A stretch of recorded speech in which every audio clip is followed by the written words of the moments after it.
किला बेर बेर को देर करें, ये बेर सुधा से बढ़ कर है।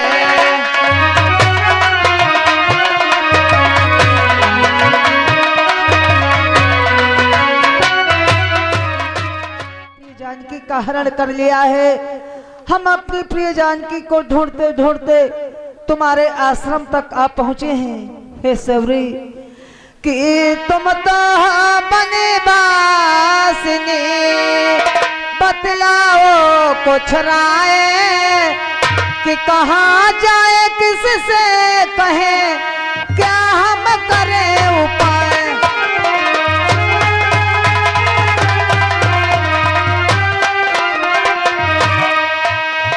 कहाँ जाए, किससे कहे, क्या हम करें उपाय।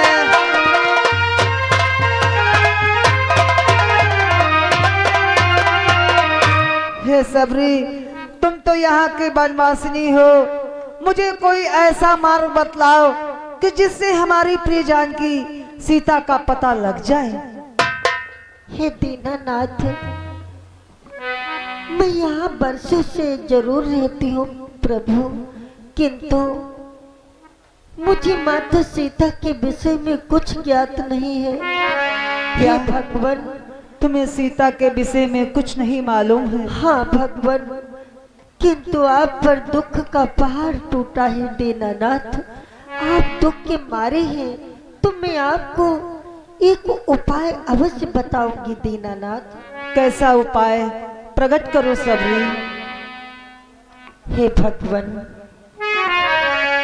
जब आप हमारे आश्रम तक आ ही गए हो तो कुछ ही दूर आगे कि आके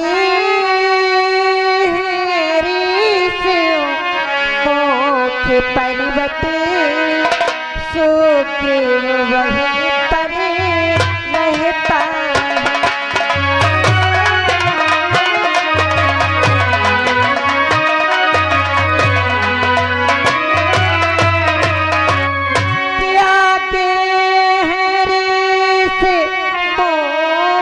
पर्वते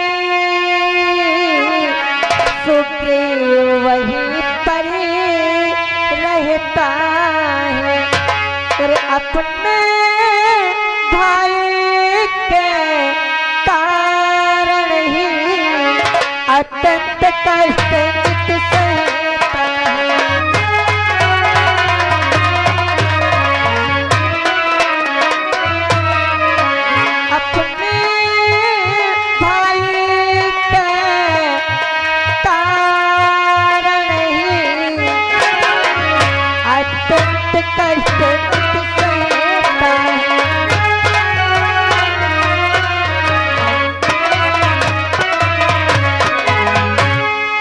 भगवान, बाली और सुग्रीव दो भाई थे।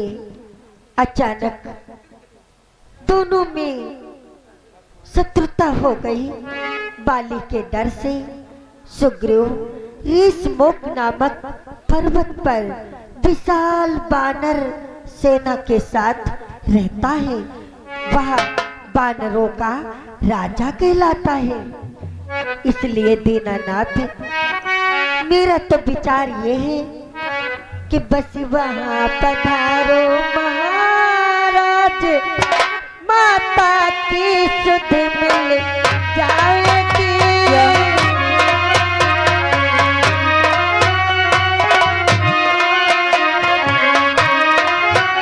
सीता की सुध मिल जाएगी, जो कल यहाँ मुरझाई है वो कली वहाँ खिल जाएगी।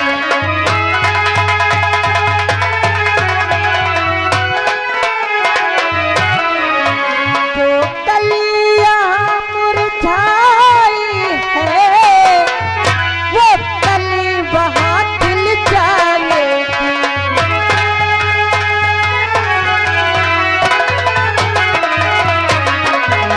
बस प्रभु, जब आप ऋषमुख पर्वत पर जाएंगे, सुग्रीव से मित्रता करेंगे, तो वह अपने बानरों की सहायता से माता सीता का पता अवश्य लगाएगा।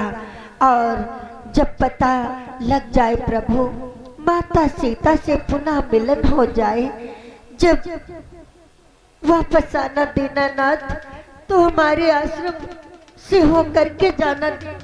ठीक है सबरी, हम तुम्हारे बताए अनुसार मैं ऋषिमुख पर्वत की ओर प्रस्थान करता हूँ। जाओ प्रभु, मेरा अंतिम प्रणाम स्वीकार करो।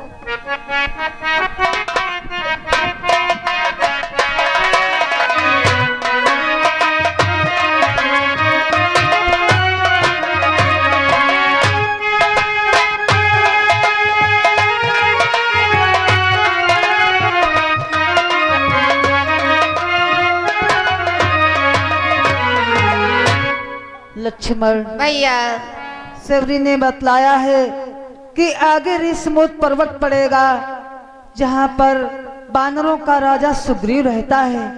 उसके पास भारी बानरी सेना है। उस सेना के द्वारा अवश्य हमारी प्रिय जानकी का पता लग जाएगा। इसलिए चलो, चल करके सुग्रीव से मिलते हैं। चलो भैया। कि हे खग हे मृगी मधुकर श्रेणी,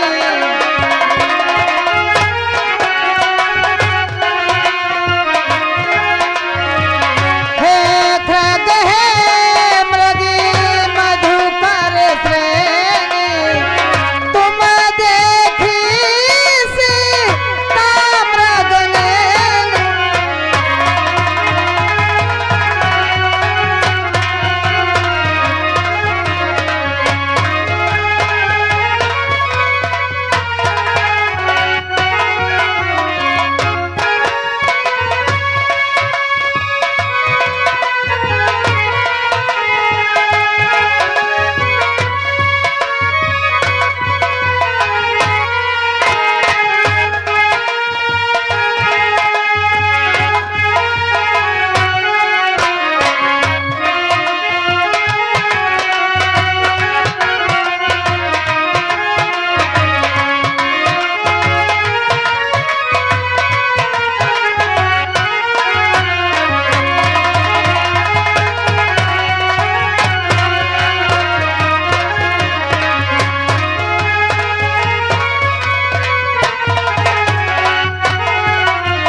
समझ ले, आज प्रभु राम सबरी माता के बताने के अनुसार चलते चलते कहाँ पहुँच जाते हैं, तो आगे चले बहुरी रघुराई।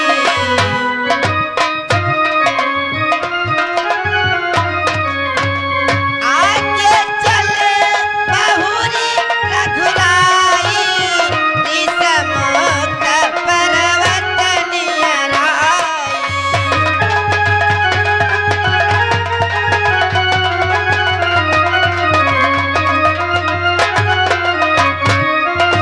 कहाँ पर रहे सजीव जो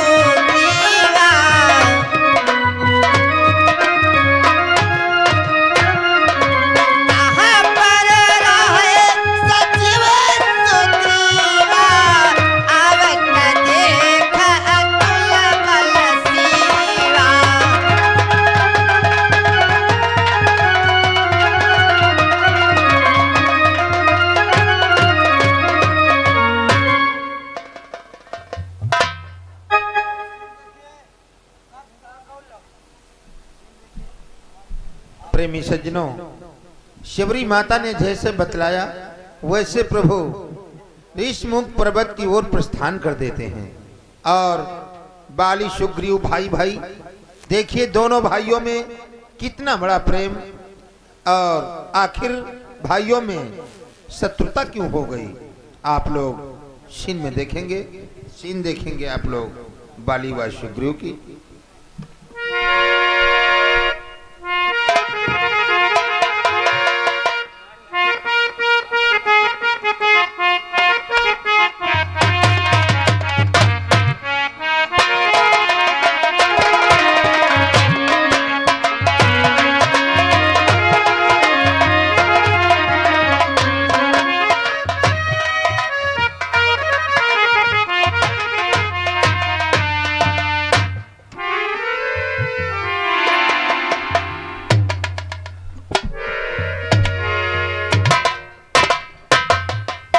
भ्रात सुग्रीव भैया देखो, इस पंबापुर के हम ही दोनों शेर हैं।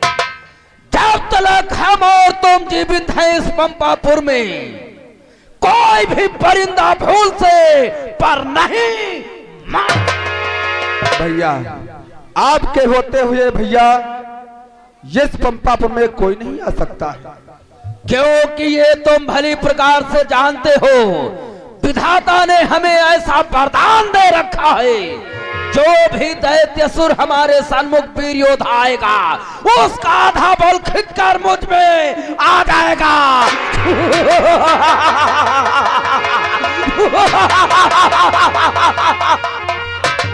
वाह भैया वाह, आपको ऐसा वरदान मिला है कि आपके सन्मुख जो कोई वीर योद्धा आएगा उसका बल खींच करके आप में चला जाएगा। इसलिए भैया आप महान हो, और भैया हम तो आपसे छोटे हैं भैया, और आपके चरणों की सेवा करते हैं भैया।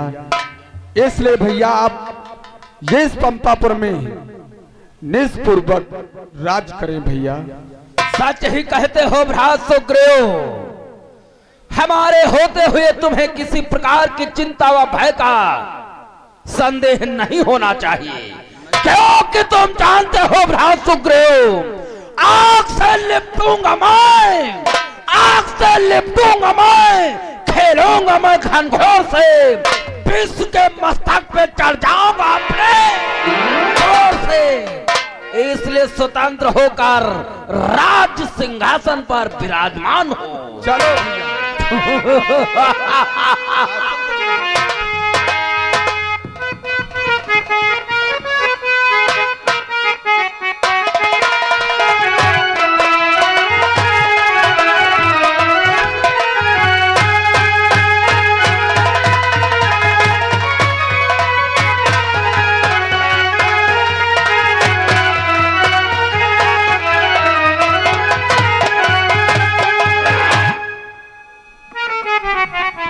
क्या बात है भाई, दोनों भाइयों में बहुत बड़ा प्रेम है।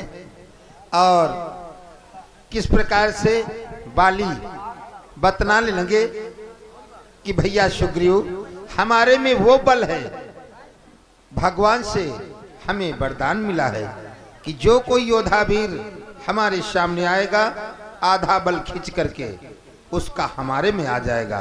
तो विजय कैसे पा सकता है। बाली को बहुत बड़ा घमंड है, और सुग्रीव में वो क्षमता कहाँ है। आप लोग देखेंगे आखिर इन दोनों भाइयों में इतना बड़ा प्रेम और शत्रुता कैसे होती है। आप लोग देखेंगे। सीन कहाँ बैठे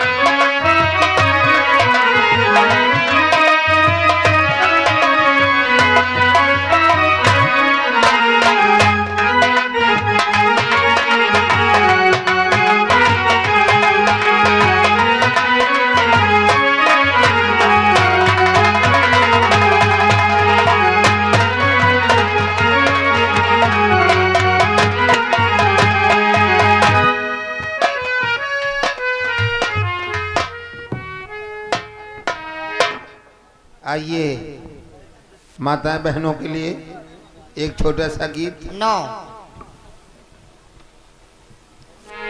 हंसी पूछें श्री भगवान शारदा कई बहिनी।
पंपापुर नरेश महाराज बाली की जय हो। युवराज सुग्रीव की जय हो। पंपापुर नरेश बाली महाराज की।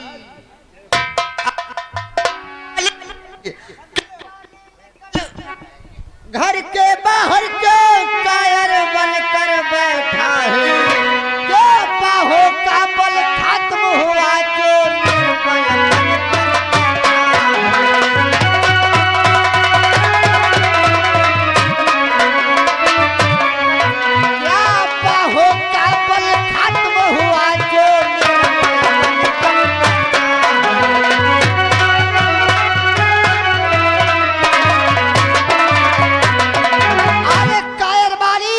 जो निर्बल बाहों का बल खत्म हो चुका है, जो निर्बल बन करके महलों में छुपा है। बाहर निकल, बाहर।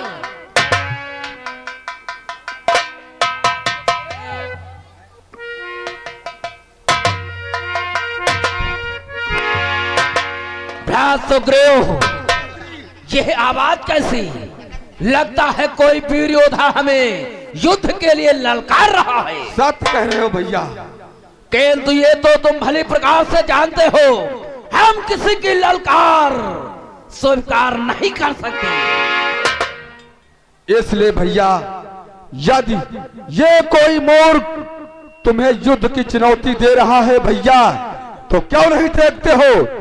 ऐसा तुच्छ कौन सा प्राणी है जिसकी मृत्यु तुम्हारे चरणों में आई है? अगर ऐसा है जिसकी मृत्यु हमारे सन्मुख आई है, तो वो स्वयं चलकर मेरे पास आएगा, क्योंकि तब तक सतर्क होकर दरबार में बैठी जो भी योद्धा वीर आता है, उसी एक ही प्रहार में हम मार। देखते हैं कौन आ रहा।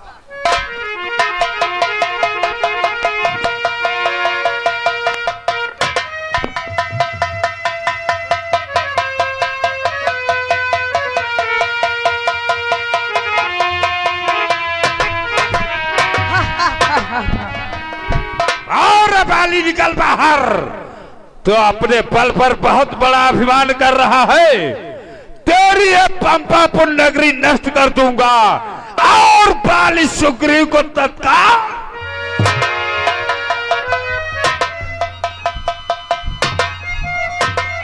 लगता है तुम दोनों की मृत्यु नजदीक आ चुकी है, इसलिए मैं कहता हूँ अपने प्राणों की सलामती चाहते हो चुपचाप निकल जाओ। अरे बाली जुआ को लगाम दे रहे, उस पंपापुर नगरी को छोड़कर अपने प्राणों को बचाकर। मूर्ख, शायद तुम लोगों को ये नहीं मालूम है कि मेरी आहट को सुनते ही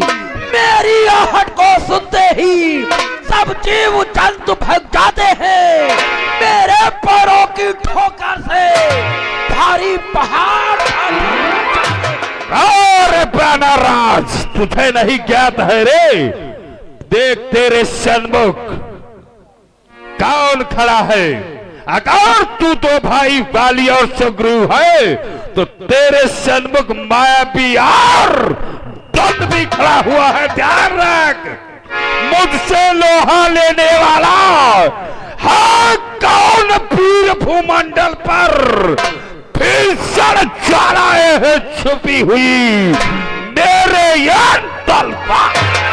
और मूर्खाधिराज, तुम दोनों एक बार नहीं अनेकों बार पंपापुर में आ चुके हो, लेकिन अपने ही मुख की खाकर वापस चले गए हो।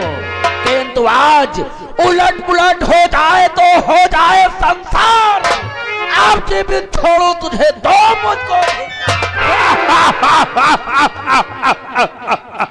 अरे पाली, तो अपने मृत्यु को ललकार रहा है तो देख तेरे सन्मुख तेरी मृत्यु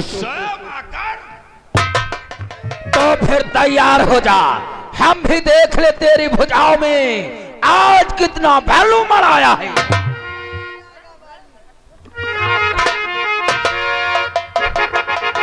प्रादंड भी क्या देखते हो, तत्काल इस बानर राजपाली को समाप्त करो।